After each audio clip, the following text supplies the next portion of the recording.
Good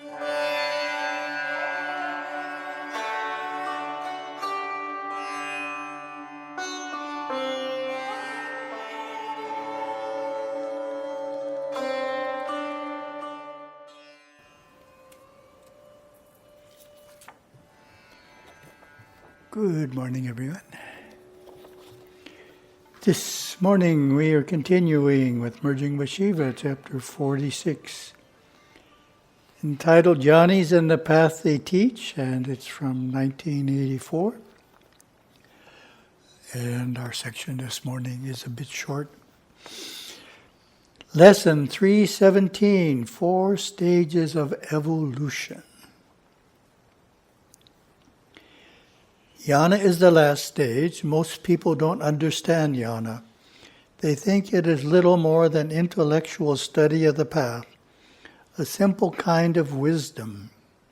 But jnana does not mean simplistic reading of scriptures or understanding of philosophical books and knowing pat answers to stereotype questions. That's a very interesting statement. Jnana is the blossoming of wisdom, of enlightened consciousness, of true being. Jnana is the state of the realized soul who knows absolute reality through personal experience, who has reached the end of the spiritual path after many, many lifetimes. So that's an important point. And Yogaswami echoes the same point in statements like, it's not in books, you fool, saying the same thing, but it is a common difference of opinion, shall we say, about what jnana means. There are many teachers who relegate jnana to intellectual knowledge. To be a jnani, you have to know a lot of philosophy, study a lot of books, be able to answer lots of questions on philosophy. And in our parampara, that's not the case. You have to know the absolute reality. Yoga is the path of sadhana or discipline, leading the advanced soul toward jnana. Yoga is divided into 8 parts, ranging from the simple physical disciplines and diet, up to the deepest contemplation gained through perfect control of mind. Yoga does not mean just sitting in lotus for half an hour each day in a penthouse, or doing hatha yoga asanas for health and beauty. It means yoga as performed by the yogis of yore, the renegades from society, tapasvins, ready to face the fire of sadhana, brave souls who have given up all else in their search for truth, persevering with an iron will until they have accomplished what they seek.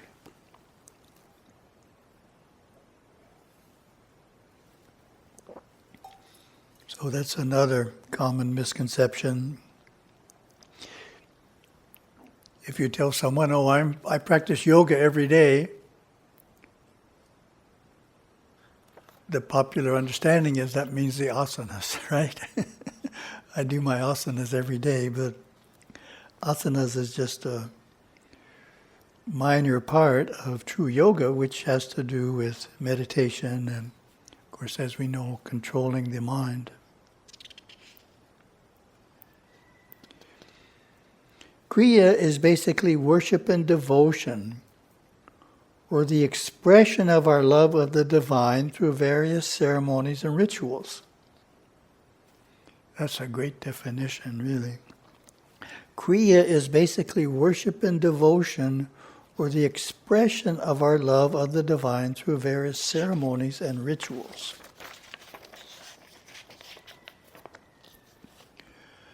Kriya does not mean mindlessly or superstitiously attending temple services to look good in the community, to be with friends, to gossip or talk of politics and other human affairs.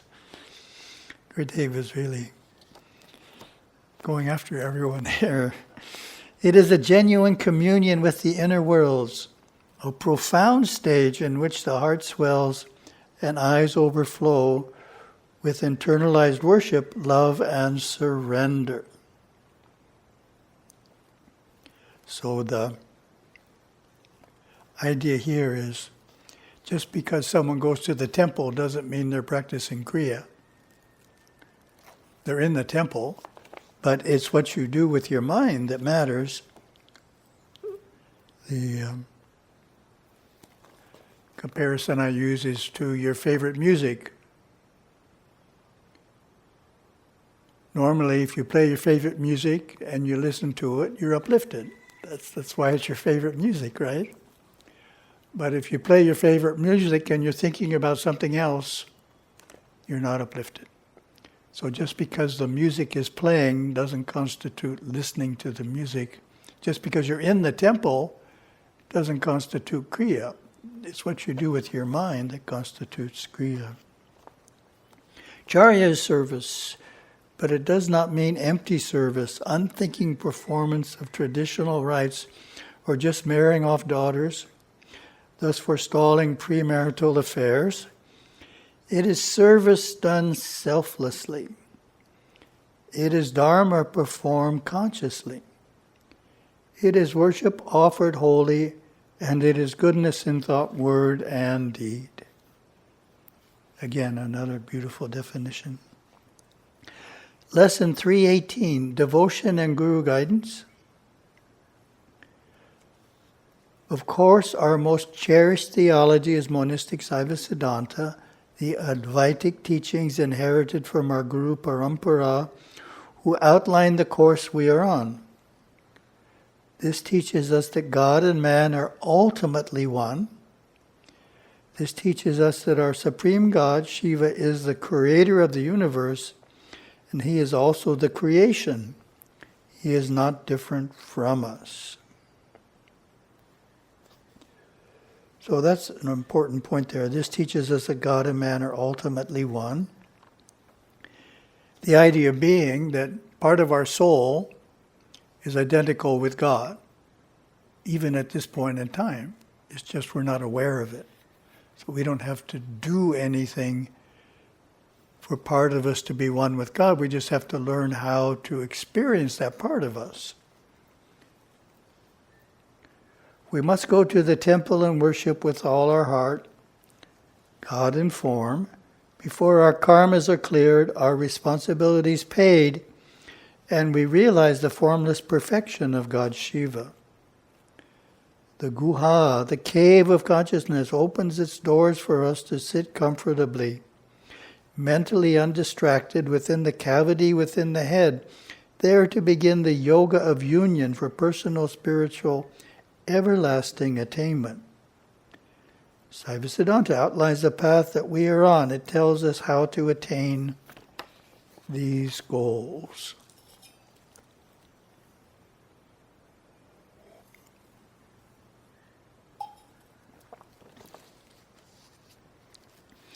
The saints who sang the hymns of Tirumurai inspire us onward and inward.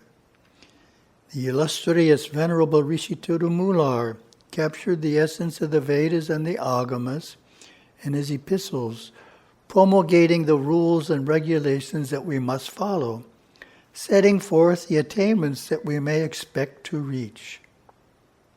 Over 2,000 years ago, the great Siddha of Saint Tirumular taught, offer oblations in love, light the golden lamps, spread incense of fragrant wood, and lighted camphor in all directions. Forget your worldly worries and meditate. Truly you shall attain rapturous liberation. It is said in our Hindu scriptures that it is necessary to have a Satguru. However, it is also possible for an individual to accomplish all of this by himself without a guru. Possible, but most difficult and exceedingly rare. There may be 4 or 5 in 100 years or less. Scriptures explain that perhaps in past lives such a soul would have been well disciplined by some guru and is helped inwardly by God in this life. With rare exceptions, a guru is necessary to guide the aspirant on the path as far as he is willing and able to go in his current incarnation. Few will reach the ultimate. The Satguru is needed because the mind is cunning and the ego is a self-perpetuating mechanism.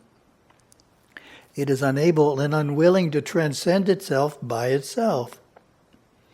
Therefore, one needs the guidance of another who has gone through the same process, who has faithfully followed the path to its natural end, and therefore can gently lead us to God within ourselves. Remember, the Satguru will keep you on the path, but you have to walk the path yourself. All gurus differ one from another depending on their parampara, their lineage, as well as on their individual nature, awakening and attainments. Basically, the only thing that a guru can give you is yourself to yourself. That is all, and this is done in many ways, which outlines the ultimate attainment and by his own experience. He cannot take you where he himself has not been. It is the guru's job to inspire, to assist, to guide, and sometimes even impel the disciple to move a little farther toward the self of himself than he has been able to go by himself. Yes, good morning. Go ahead. Trying to go walk by.